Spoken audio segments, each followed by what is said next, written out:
je vous demande d'accueillir par vos applaudissements Roger Paul Droit, qui est écrivain, qui est philosophe. Yann Le Jolivet l'a très bien présenté tout à l'heure. Venez nous rejoindre.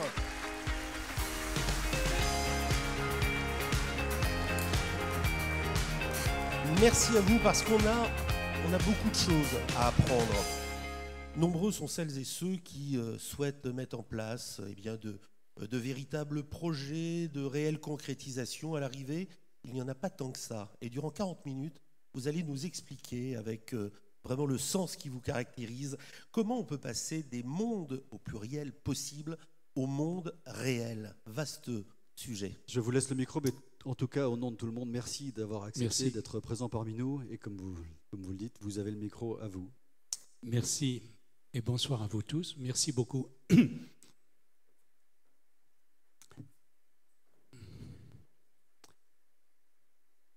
Je suis vraiment très heureux, très honoré d'être là ce soir et d'avoir été convié à vous parler. Et je remercie vivement le président Hervé Kermarek et puis aussi Yann Le Jolivet de m'avoir convié.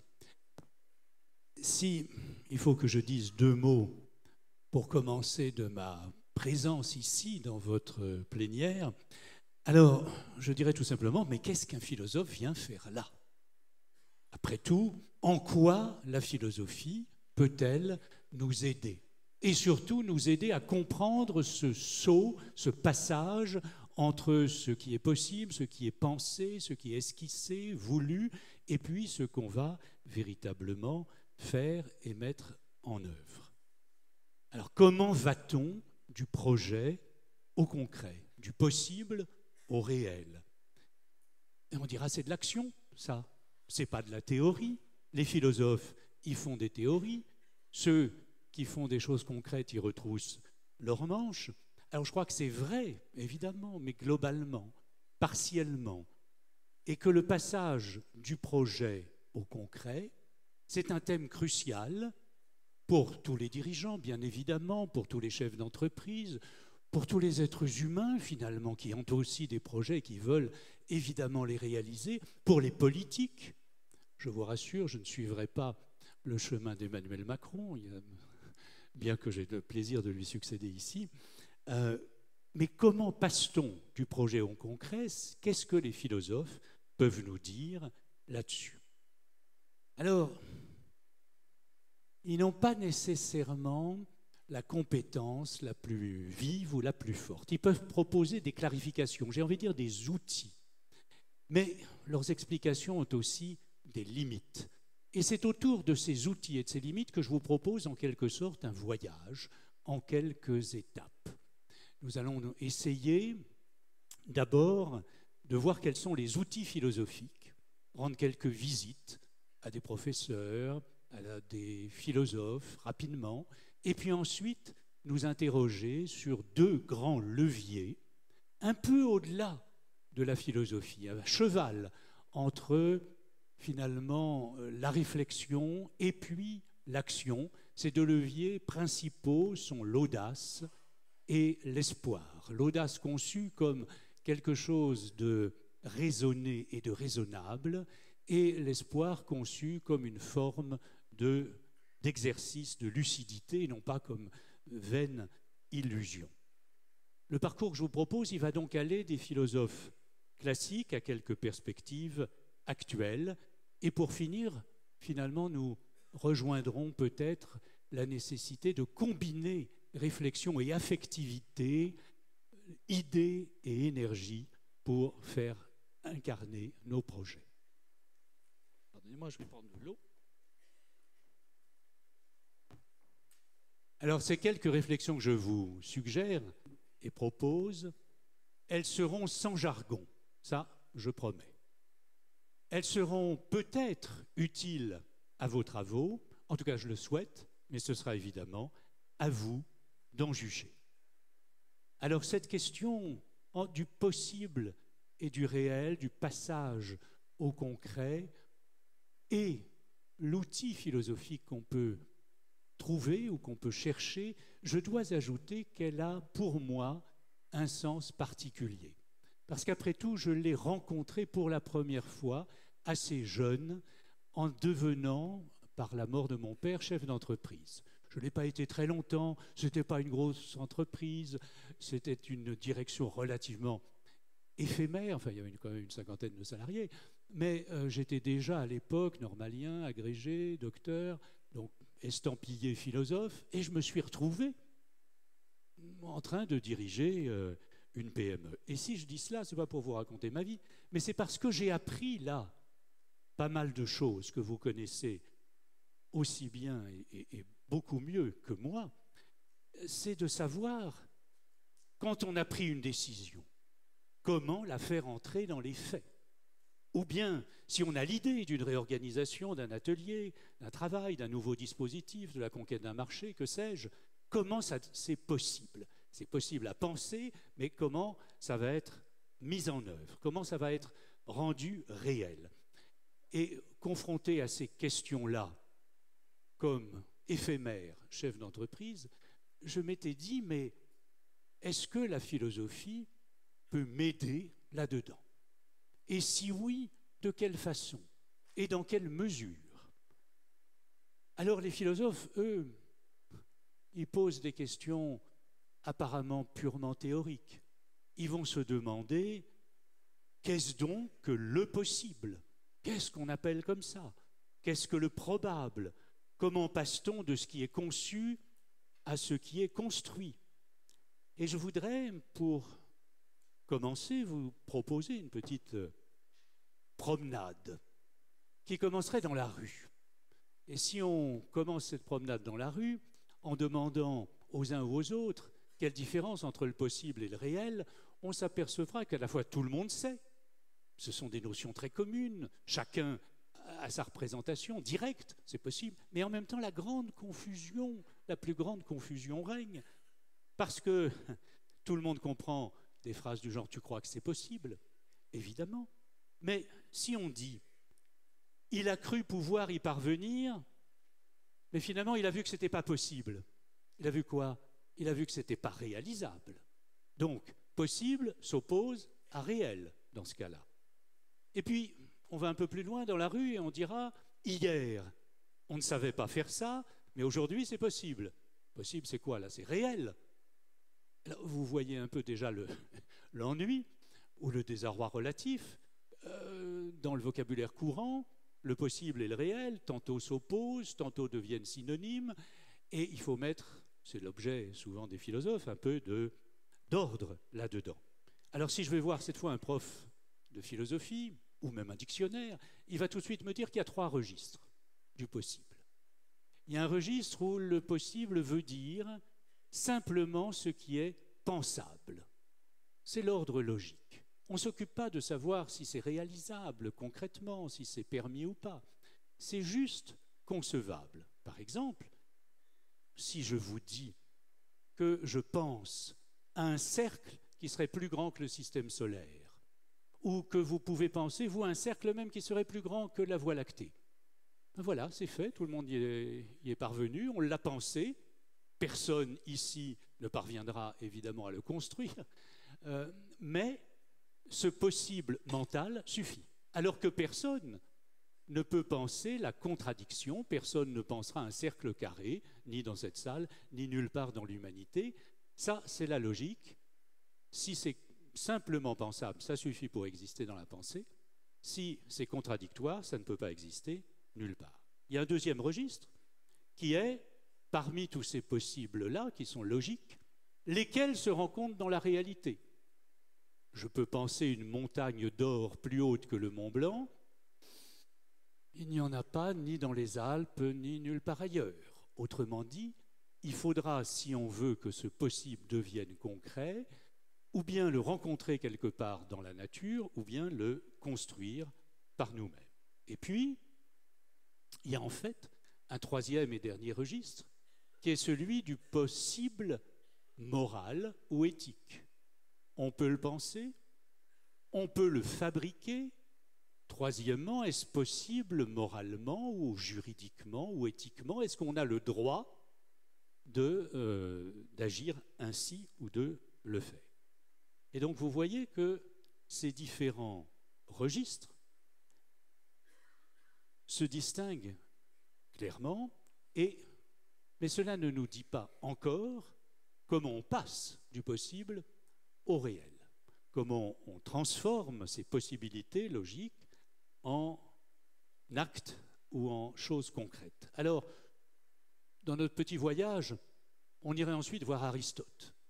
Aristote, dans l'Antiquité grecque, c'est l'inventeur de quelque chose de tout à fait intéressant, et pour nous, le passage de la puissance à l'acte, de ce qui est simplement virtuel, une potentialité, mais qui devient réalisé. Par exemple, il dit que la plante est en puissance dans la graine, ou que l'arbre entier, le chêne, est en puissance dans le gland.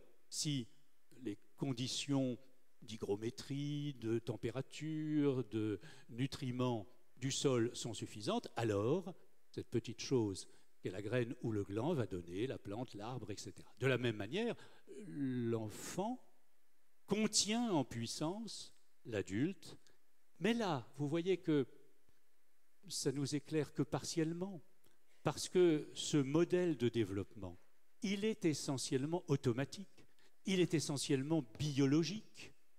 Il n'y a pas une volonté propre de la plante à se développer. Il n'y a pas nécessairement non plus une volonté active de chacun d'entre nous à passer de l'enfance à l'adulte. Il y a ce développement qui entre nous se fait. Donc si Aristote nous aide, ce n'est encore que partiellement. Et si on voulait demander comment donc on passe de l'ensemble des combinaisons des mondes possibles à la seule monde réel, il y a une vieille réponse philosophique qui dirait que c'est par élimination.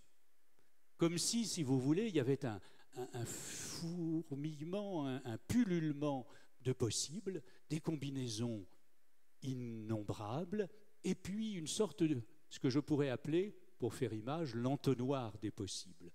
Comme si, de proche en proche, des possibles disparaissaient, s'élaguaient, tombaient, et que, finalement, il n'y aurait plus qu'une seule, unique réalité.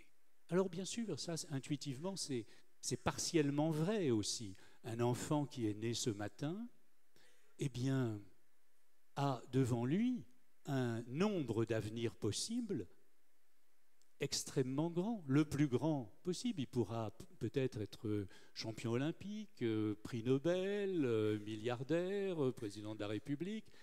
Dans 20 ans, ça sera déjà très réduit. Ses chances d'être champion olympique peuvent être à 20 ans à peu près nulles, etc., etc. Celles de faire des brillantes études supérieures peuvent être déjà largement écornées. Vous voyez, on a cette idée qu'il y a plus de possible qu'il n'y a de réel. Mais il faudra en faire la critique. Il faudra en faire la critique en passant notamment par un philosophe, alors qui est probablement le roi des possibles, si on lui rend une petite visite d'1 ou 2 minutes, c'est Leibniz. Leibniz, c'est l'auteur d'un système métaphysique absolument bluffant, si j'ose dire, extrêmement compliqué. Il était mathématicien, c'est l'inventeur du calcul infinitésimal et de la notion de dérivée. Il était philosophe et il imagine que dans toute la combinaison de tous les mondes possibles, il n'y en a jamais qu'un seul. Et ce seul monde, il est choisi par Dieu.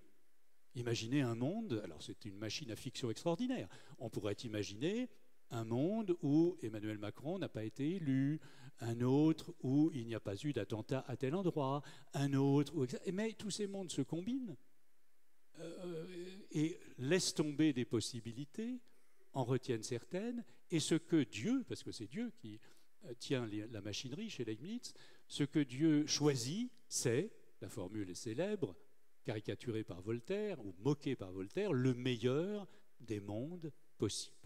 Comme si vous voulez, dans toutes ces possibilités infinies, alors il y avait un grand architecte connaissant toutes les combinaisons et qui retient au moins la moins mauvaise, même si nous ne comprenons pas. Nous ne savons pas exactement pourquoi c'est comme ça, mais c'est ce qui est le moins mauvais dans toutes les combinaisons données. Alors vous savez que Voltaire a moqué cela, puisque son docteur Pangloss, dans Candide, est la caricature du système de Leibniz.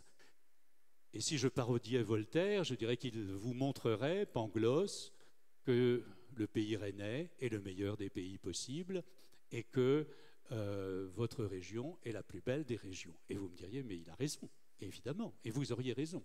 Mais ça veut dire finalement qu'on n'apprend pas grand-chose encore, ou pas suffisamment, avec cela. Alors, je crois qu'il faut faire une dernière critique en abandonnant cette idée d'une opposition entre le possible et le réel. Ce qui compte, ça n'est pas des possibles virtuels, imaginés dans nos têtes. Ce qui compte, ce sont des probabilités. Des probabilités que nous calculons pour savoir comment nous pouvons agir et comment nous devons agir. Dernier des philosophes que nous croisons, c'est Bergson, qui a fait la plus forte critique de la notion de possible. Je n'entre pas dans ce détail, mais lisez, si vous le souhaitez, un très beau chapitre de La pensée et le mouvant de Bergson, le chapitre 3, qui s'intitule « Le possible et le réel », où il montre, et c'est très astucieux, il montre que dans l'idée de possible, on croit généralement qu'il y a moins, et que le réel, c'est beaucoup plus vif. Notre réunion était possible tous ces derniers jours. Là, elle est réelle, et évidemment, c'est mieux. Un couple peut avoir des enfants possibles, avoir des enfants réels, chacun sait que c'est quand même pas la même chose. Bien, etc., etc. Mais personne ne dit non, ça c'est un mirage. C'est une idée mal fichue. Parce que, en fait, nous sommes toujours dans l'invention. Nous sommes toujours dans l'action. Et puis, quand nous nous retournons vers hier, vers l'année d'avant, nous disons « Ah, c'est parce que nous vivons aujourd'hui, hier c'était possible ». Et donc, c'est finalement quelque chose pour lui que nous construisons a posteriori, après coup, que nous imaginons, et qui contient finalement ce mirage d'un présent qui est, par la pensée, repoussé dans le passé.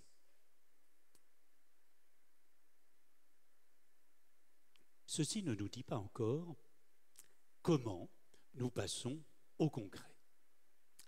Eh bien là, je crois qu'il va falloir non pas quitter les philosophes, mais s'occuper de nouvelles idées qui finalement sont un peu au-delà de la philosophie classique. Parce que toujours pour rendre un projet concret, eh bien il faut véritablement agir, il faut transformer quelque chose du monde. Non pas transformer le monde dans sa totalité, mais au moins une partie, au moins un secteur. Et la philosophie classique, disons la métaphysique européenne dans son histoire, elle ne pense pas bien la transition. Elle pense mal le changement, les transformations. Elle pense plutôt ce qui est muable, ce qui est vrai éternellement. Et elle a beaucoup plus de mal à penser le devenir, l'action et les concrétisations. Alors là, il faut imaginer d'abord une philosophie pragmatique. Tout à l'heure, Yann Le Jolivet vous disait que j'étais un philosophe pragmatique. Ça veut dire que je m'intéresse évidemment au monde présent, mais ça peut vouloir dire aussi, et ce ne serait pas complètement faux, que je suis assez proche d'une école philosophique américaine qui s'intitule le pragmatisme, celle de John Dewey par exemple, qui imagine le monde, l'humain, la vérité, les choses comme étant toujours, comme il dit, in the making. In the making, c'est-à-dire en train de se faire. Ce ne sont pas des existences immuables, ce ne sont pas des choses coulées dans le marbre ou le béton, comme vous voulez, mais plutôt des processus qui nous intéressent et des processus, évidemment, qui essayent d'aller vers quelque chose de mieux. Parce que si vous imaginez que le monde est parfait, si vous imaginez qu'il est une fois pour toutes achevé, alors vous n'avez rien à faire. Il n'y a de projet humain et il n'y a d'action humaine qu'avec l'idée que le monde est d'une manière ou d'une autre à améliorer, à réparer, dit-on, ou bien à arranger mieux, à faire progresser, même localement. En tout cas, il est nécessaire, effectivement, d'agir. Et quand on veut créer quelque chose de neuf, alors on commence à réfléchir sur les chances qu'on a d'y arriver, sur les obstacles qui sont à franchir, sur les risques qu'il faut prendre. Et c'est une estimation des probabilités qui entre en jeu. C'est ce que les spécialistes actuels des sciences cognitives appellent notre cerveau bayésien. Le cerveau bayésien, qu'est-ce que ça veut dire? Thomas Bayes, B-A-Y-E-S, oui, c'était un mathématicien anglais du XVIIIe. Il ne s'est pas occupé du cerveau, il s'est occupé de la théorie des probabilités, un peu comme Bernoulli en France. Enfin bref, c'est des inventeurs du calcul probabiliste. Mais le cerveau bayésien, c'est quoi? C'est tout simplement que nous réfléchissons sur ce qui est possible ou impossible à partir de nos expériences. C'est ce que nous avons déjà vu, déjà éprouvé, déjà expérimenté, réussi ou raté, qui nous fait attendre ou estimer des réussites ou des échecs. Et là, il y a bien une forme de connaissance, une forme de calcul, mais vous voyez bien que c'est un calcul qui est toujours imparfait, qui est toujours finalement incomplet. Quand nous faisons un projet et que nous estimons nos chances de réussite, bien évidemment on peut avoir des échelles, on peut avoir des fourchettes, mais on est dans une forme aussi d'incertitude irréductible. Alors pour clarifier ceci, pour le rendre parlant, j'espère concret, peut-être pour vous utile, j'aimerais revenir sur ces points, sur ce rapport entre calcul des probabilités, désir d'action, énergie que l'on met à agir, en vous parlant de deux leviers centraux, l'audace et l'espoir. Et les philosophes, ils parlent pas souvent de l'audace. Et on verra tout à l'heure que de l'espoir, ils disent généralement le plus grand mal. Donc, sans leur dire adieu, parce que je reste philosophe, mais je souhaite les critiquer un peu, ce qui fait partie aussi du métier. L'audace et la probabilité, quel rapport? C'est assez simple. Si vous avez des probabilités de 1, c'est-à-dire que vous êtes absolument sûr de votre coup, que vous allez réussir, bon, tant mieux pour vous, mais vous n'avez aucune audace à mettre en jeu. Voilà, vous êtes sur une certitude de gagner. Et si on va à l'autre extrême, vous avez une probabilité de 0, vous êtes sûr de perdre. Alors, là, il n'y a pas d'audace non plus. Si vous continuez à jouer ou à entreprendre, c'est que vous êtes suicidaire ou idiot, mais en tout cas, ce qui est important, c'est que les vraies décisions, évidemment, elles se situent entre 0 et 1. Il faut avoir un minimum de chance pour vous entreprendre, de probabilité, de possibilité de gagner ou de réussir. Et puis, il faut quand même aussi en avoir pas tout à fait assez pour pouvoir utiliser son audace. Et c'est cela le point crucial, je crois, du passage du projet au concret. C'est que finalement, je décide, mais je décide toujours en fonction d'une estimation. L'audace, elle intervient quand mes chances, évidemment, ne sont pas nulles, sont même suffisantes, mais ne sont pas si grandes que ça. Et que je décide d'y croire quand même. Que je décide contre quoi? Contre la statistique, contre le calcul froid et raisonnable, de forcer d'une manière ou d'une autre la situation et le destin. Je prends le pari que ma détermination, mes actes, vont faire pencher la balance de mon côté. Même si au départ, ce n'est pas gagné d'avance. Et vous voyez que pour parler d'audace, il faut que la décision soit un peu déraisonnable, mais pas trop. Et si la hardiesse est excessive, alors évidemment, si la probabilité d'échouer est écrasante, ça c'est de la témérité, ou tout simplement de la connerie. Vous savez, la phrase célèbre « les cons ça ose tout ». C'est même à ça qu'on les reconnaît, c'est dans les tontons flingueurs, mais il y a saint Thomas qui disait la même chose exactement en latin 8 siècles avant, en disant que les imbéciles, stulti, dit-il en latin, omnia tentant, c'est-à-dire tentent tout, ce qui évidemment n'est pas le cas de l'audacieux raisonnable. Vous voyez bien, il faut les deux éléments. Il faut de la réflexion, parce que une audace irréfléchie, c'est évidemment du suicide et de l'absurde.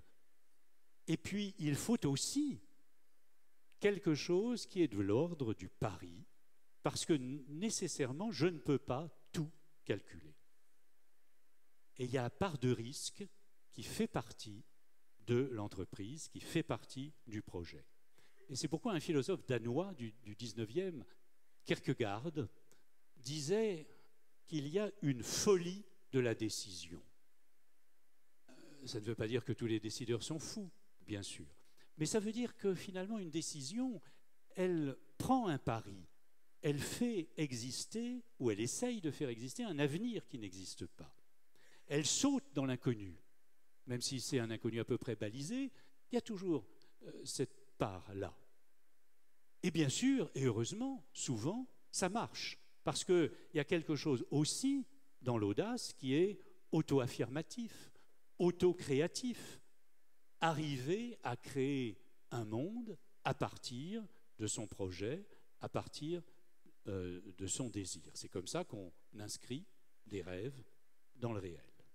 Alors donc, si j'avais envie de vous dire une seule chose, c'est osons un peu plus, osons vraiment, osons raisonnablement, lucidement, mais osons parce que finalement l'audace, elle n'a pas toujours aujourd'hui très bonne image. On préfère être tranquille, on préfère ne pas prendre de risques. Enfin, bon, vous savez. L'espoir non plus n'a pas bonne image. Et c'est presque pire pour lui. Alors, les espoirs individuels, ils existent. Vous avez vu ce sondage tout récent qui confirme, en l'accentuant, un mouvement qui existe en France en particulier depuis des années.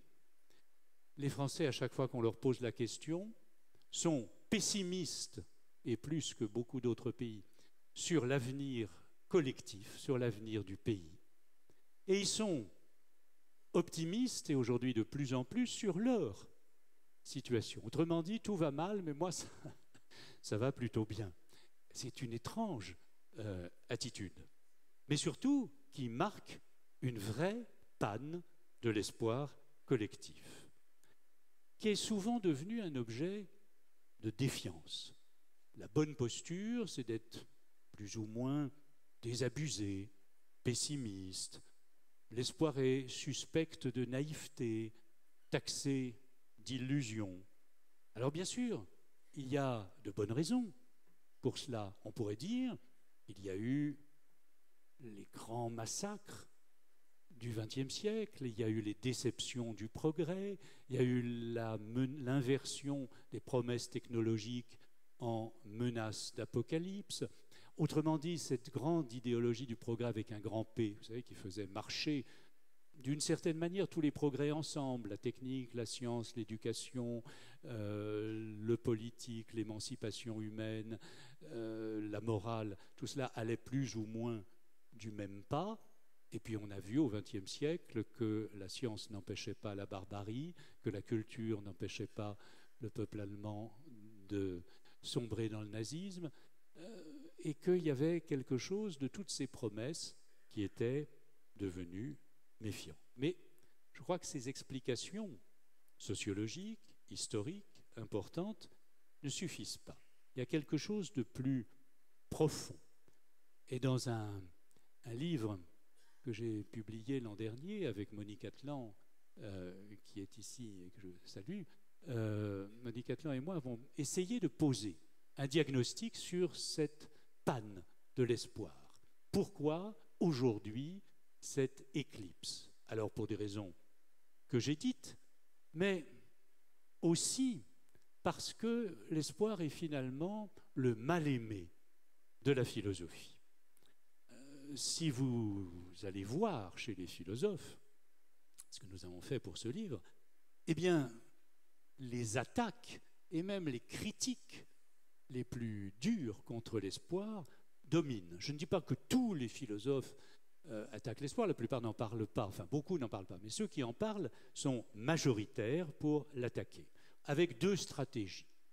La première, de dire que l'espoir, c'est une illusion, c'est un rêve qui nous fait sortir du présent, qui nous fait sortir du réel, donc qui nous fait en quelque sorte échapper à la lucidité, argument qu'on trouve chez Montaigne, chez Camus et chez bien d'autres philosophes. L'autre argument, c'est que si on espère quelque chose, on craint que ça rate. Et du coup, on est ballotté, forcément, tiraillé entre espoir et crainte, crainte et espoir. Et si on craint quelque chose, on espère aussi que ça n'arrive pas. Et du coup, l'argument central, c'est que si on ne veut pas craindre, eh bien, il vaut mieux ne pas espérer du tout. Voilà, on va se débarrasser fièrement de l'espoir. On trouve pour se débarrasser de la crainte, pour atteindre une sorte de sérénité mentale permanente et vivre là, ici, maintenant, sans s'occuper du lendemain.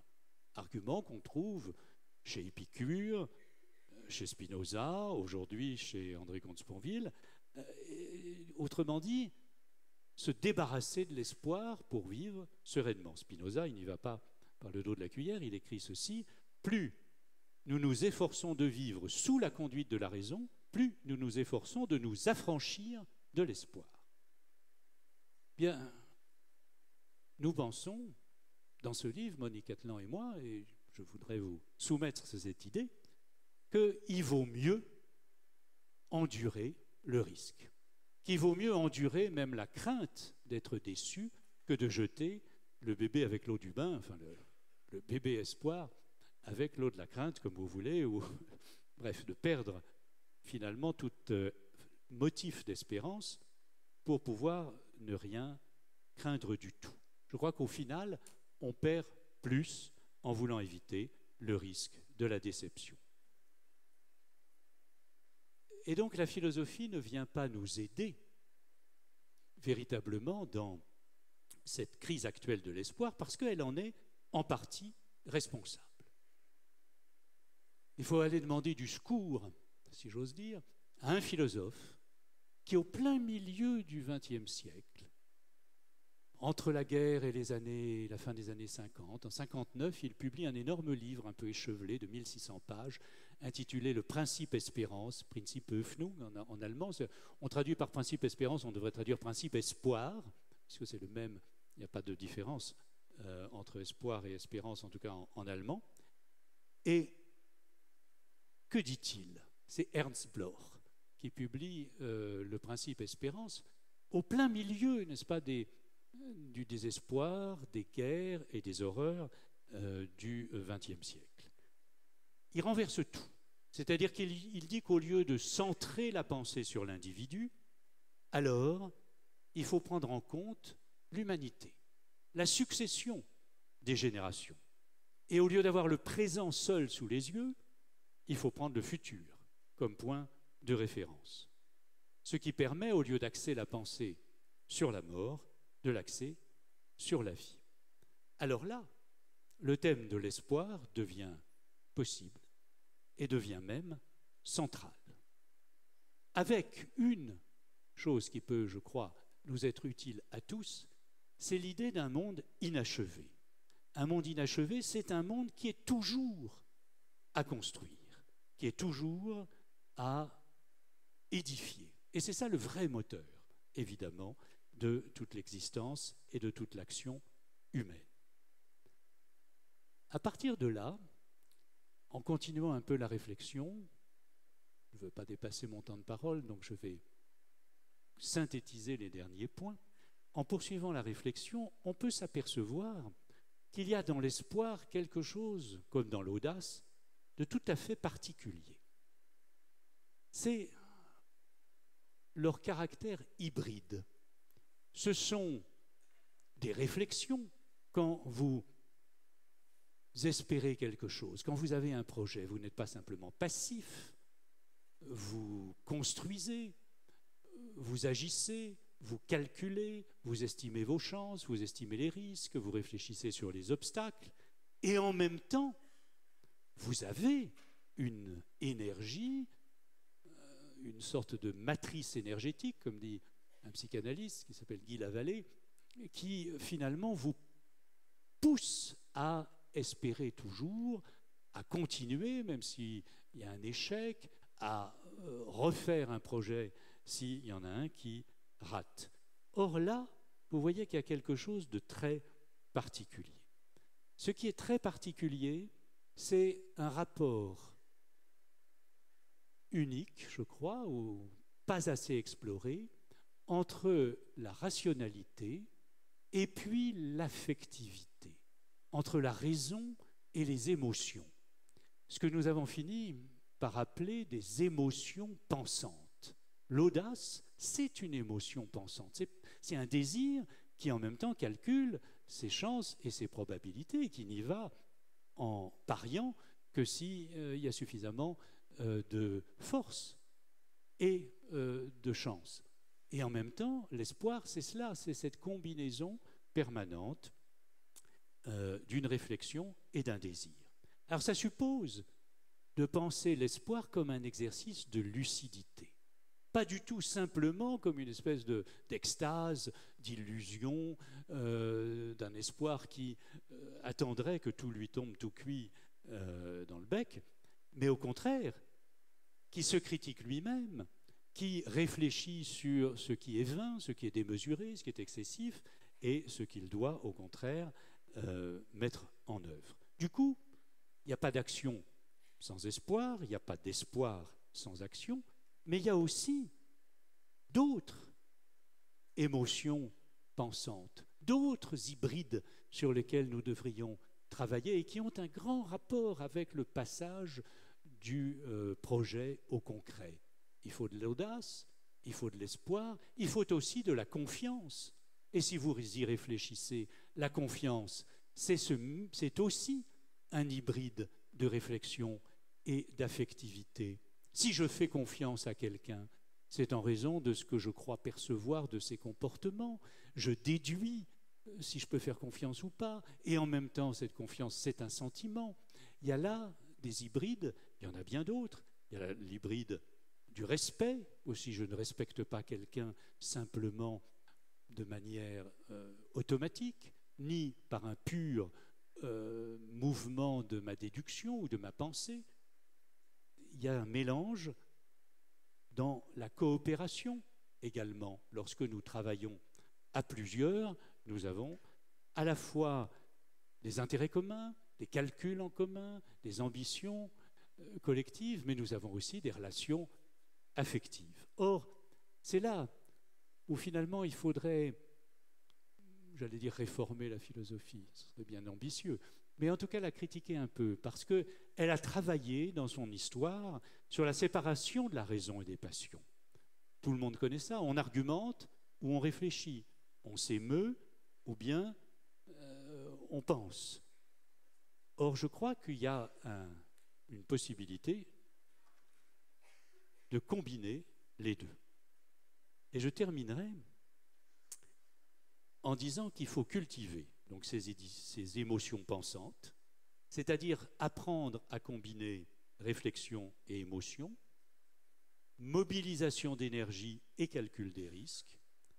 Il faut apprendre à donner un sens à ces actes, mais en même temps en les calculant tout en les désirant.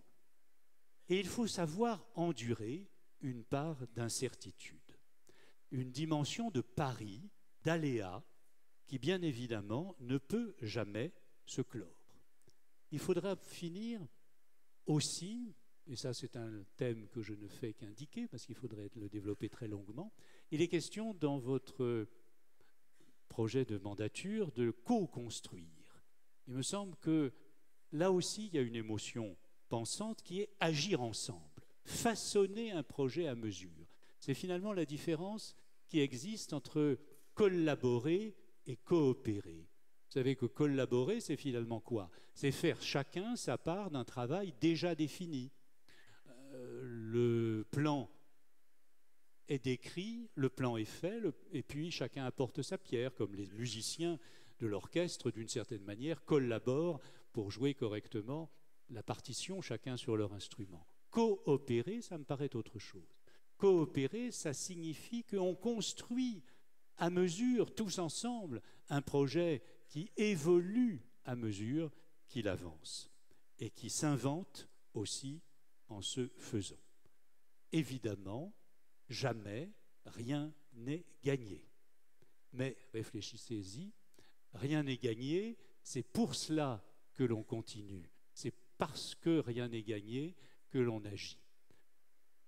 J'espère que vous aurez un usage quelconque de ces remarques et en tout cas, je vous remercie de votre attention.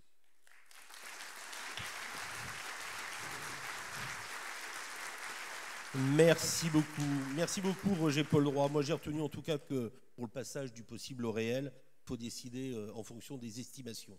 J'ai pris quelques notes parce que vraiment c'est toujours vraiment brillant comme intervention. Vous avez cité Monique Altan, ma consoeur rédactrice en chef de France 2, qui est avec nous ce soir, qui a co-rédigé cet ouvrage, L'espoir a-t-il un avenir? Vous en avez, Roger Paul Droit, fait référence durant votre intervention. Un mot, parce que vous êtes venu avec 3 ouvrages que vous allez trouver en fin de séance.